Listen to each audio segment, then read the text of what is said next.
Halo YouTube, jumpa lagi di channel Om Charles ya.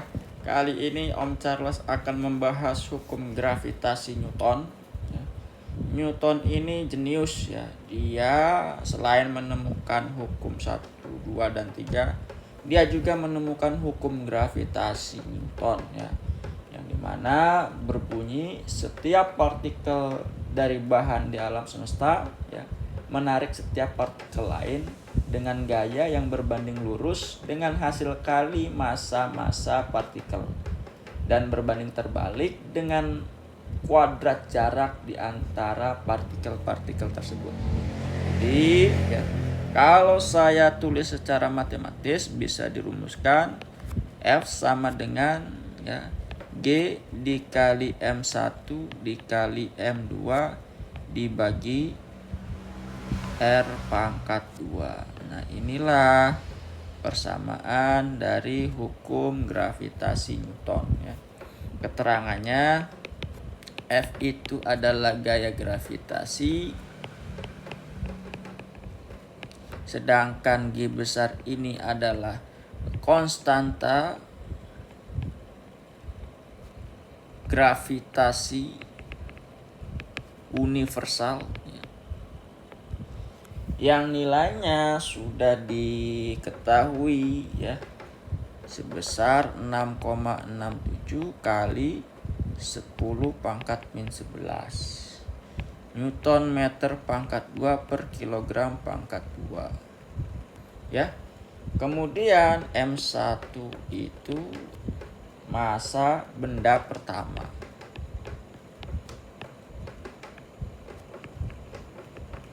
Sedangkan M2 itu massa benda kedua.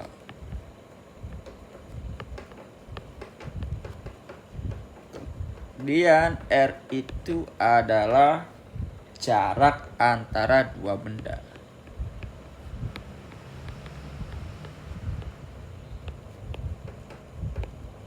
Ya, dimana satuannya ini saya tuliskan, kalau gaya itu satuannya Newton, massa itu kilogram ya. Kemudian kalau jarak itu meter ya. Nah, secara skematis ya berdasarkan hukum ini, jadi semua benda yang memiliki massa di alam semesta ini sebenarnya saling tarik menarik ya. Baik bendanya kecil maupun bendanya besar ya. Baik itu seperti kelereng maupun seperti sebuah planet ya.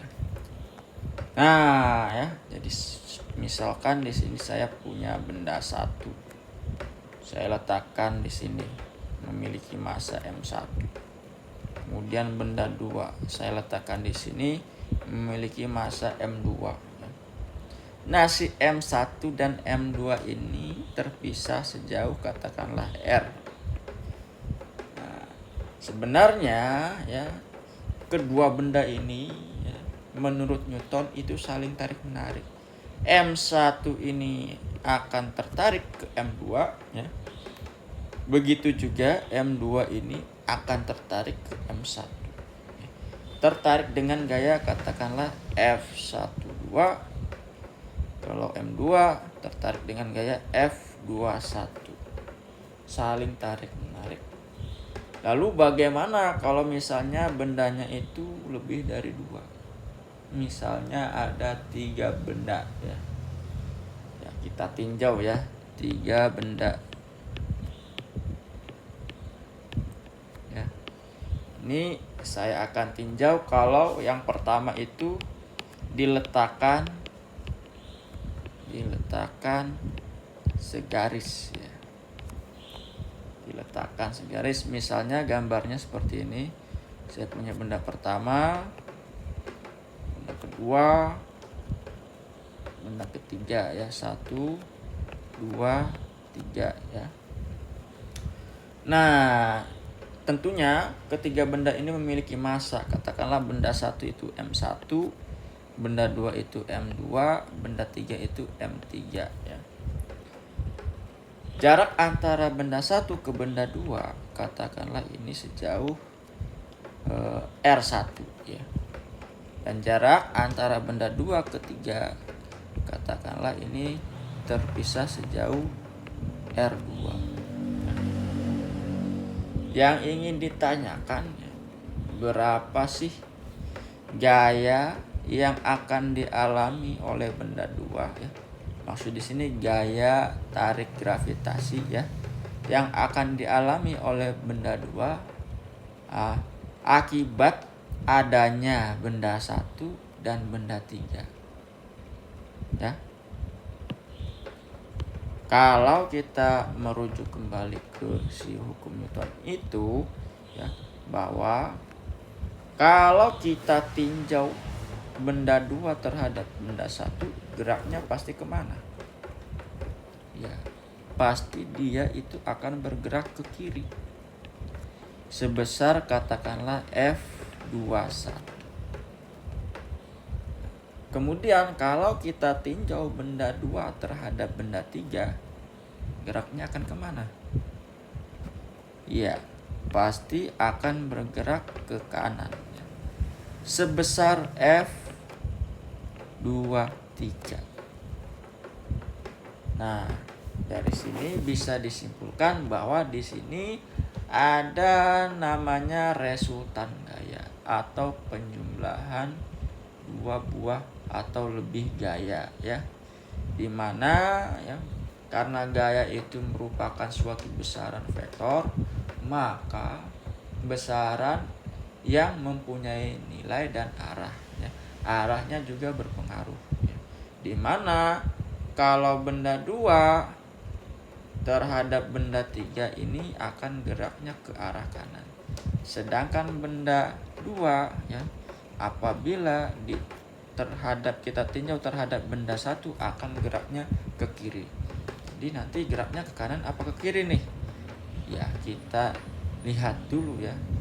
Jadi nanti sigma F-nya itu sigma F2 ya, itu sama dengan yang ke kanan kita anggap positif ya. Jadi F23 ya dikurangi F21 ya. Dimana F23 itu kita boleh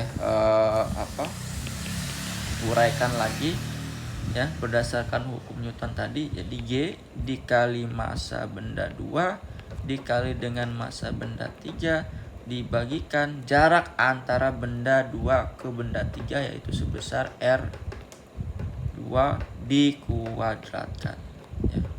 Kemudian dikurangi ya, G F21 itu dikali M1 dikali M2 dibagi R1 dikuadratkan. Nah, inilah nanti resultan atau besaran gaya tarik gravitasi yang dialami oleh benda 2 terhadap benda 1 dan benda 3 apabila posisinya seperti yang saya gambar ini ya, dan diletakkan segaris. Artinya segaris adalah tidak membentuk sudut, jadi lurus ya. Nah, sekarang permasalahan yang kedua, bagaimana apabila 3 benda ini diletakkannya tidak segaris, artinya membentuk sudut. Nomor 2, membentuk sudut.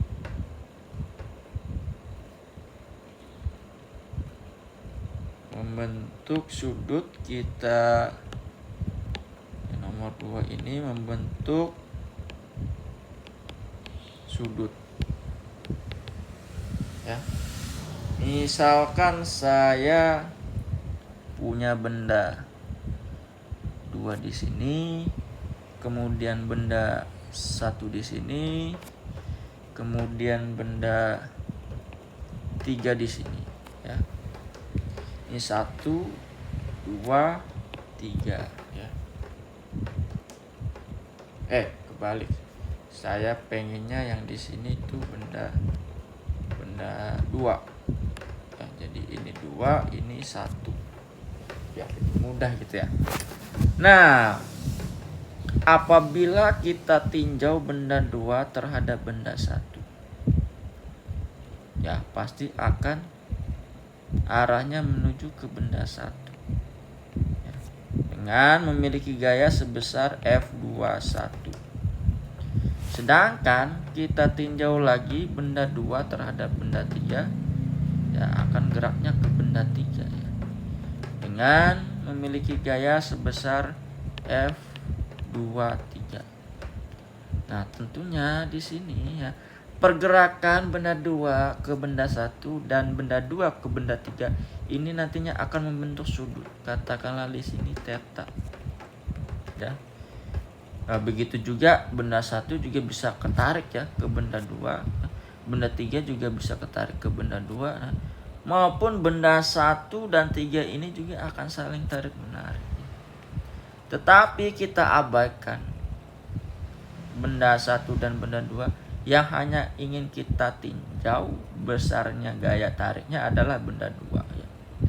Jadi ya, karena yang ingin kita tahu adalah benda 2, maka kita bisa menuliskan rumusnya sigma F2 ya. Ini sama dengan akar ya, akar F21 pangkat 2 ditambah F23 pangkat 2 ditambah 2 dikali F21 dikali F23 dikali cos theta. Panjang ya. Nah, inilah persamaan atau apabila kondisi benda ya diletakkan seperti ini dan kita ingin mencari berapa besar gaya tarik yang dialami oleh benda 2 terhadap benda 1 dan 3 ya. Ya, ini teorinya. Nanti kita akan bahas ke contoh soal ya. Oke. Nah, ini adalah contoh soalnya ya. Ada 3 buah benda A, B, dan C berada dalam satu garis lurus seperti pada gambar di bawah ini.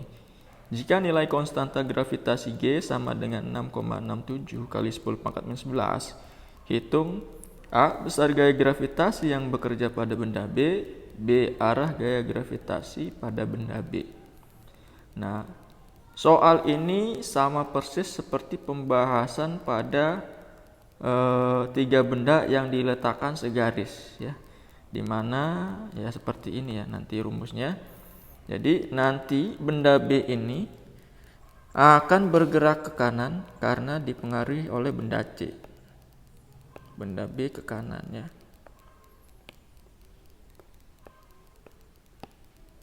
B ini ke kanan sebesar FBC ya.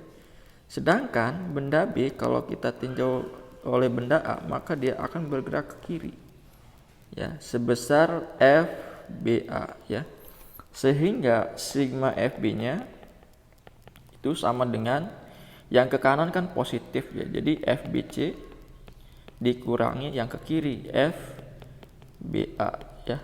Tentunya ini jawab dulu ya, maka ya sama dengan FBC itu adalah G dikali MB dikali MC dibagi dengan ya jarak antara B ke C, atau kita tulis saja RBC di pangkat 2 ya, dikurangi G ya FBA itu MB dikali MA dibagi jarak antara B ke A ya, katakanlah RBA ya, yang semua jaraknya dan masanya diketahui di gambar ya. Jadi tinggal kita masukkan G-nya, kita biarkan G saja, MB-nya kita masukkan 2 ya. Satuannya tidak saya tulis. 2 dikali MC-nya itu adalah 3 dibagi RBC pangkat 2, yaitu berapa nilainya? Ya, RBC itu 2 pangkat 2 ya. Kemudian dikurangi G dikali MB-nya itu 2 dikali MA-nya itu adalah 1 dibagi ya RBA-nya 1 pangkat 2 ya, 1 meter. Jadi akan menghasilkan G 2 kali 3 itu 6, dibagi 2 pangkat 2 itu adalah ya berapa? 4 dikurangi G 2 kali 1 itu adalah 2 dibagi 1. Jadi nanti nilainya di sini 6 dibagi 4 kan nilainya setengah 3/2 ya. 3/2 kalau kita sederhanakan. Jadi di sini 3/2 G dikurangi 2G ya. Artinya 3/2 itu kan 1/2 dikurangi 2 ya. Jadi 1,5G dikurangi 2G. Ya nanti ini akan menghasilkan nilai yang negatif. Jadi nanti hasilnya min 0,5G ya. G-nya itu adalah ya min 0,5 dikali 6,67 kali 10 pangkat min 11. Nanti satuannya Newton. Nah, karena dia itu menghasilkan negatif, maka secara otomatis arah gerak benda B itu adalah ke kiri. Jadi karena menghasilkan nilai yang negatif ya, negatif, maka benda B bergerak ke kiri ya. Mudah bukan ya? Jadi ini jawabannya yang A, ini opsi A. Kalau yang ini yang B ya.